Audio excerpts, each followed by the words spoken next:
Addison Watts, plot number 24. And if you notice down on the flag, on the map, some of these posters have different numbers of stars on them. I would say those stars definitely represent Addison Watts' journey. So he was born into slavery in Hampton, Virginia, to Robert and Leah in 1848.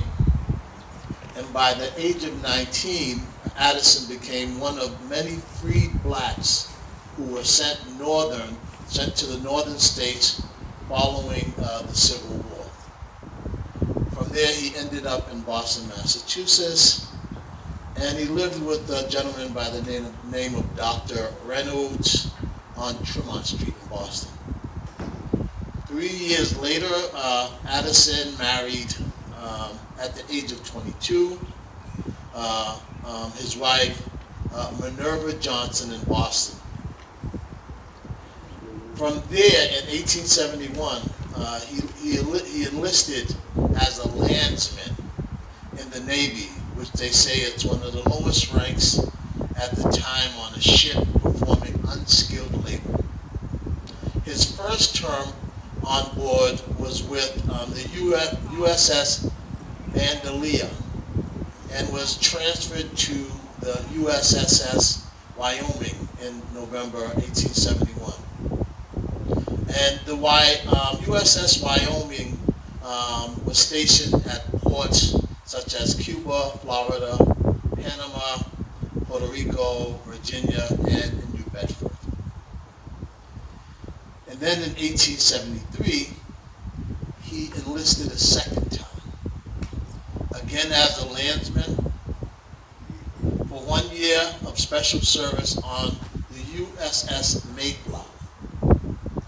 One day after he enlisted, he got married, and 3 months later, he was discharged from service.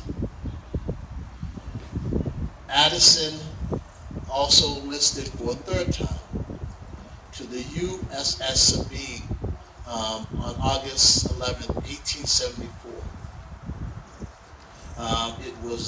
The Sabine was in Portsmouth, New Hampshire, and he was newly recruited sailor on the ship's crew. So just from the little bit that's mentioned, he was obviously one committed to serving, one committed to being available when the country needed him. He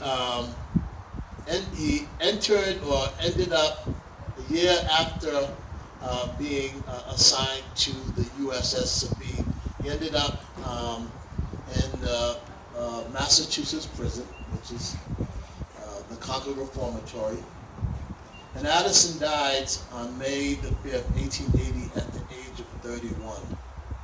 So in his short but very powerful life, he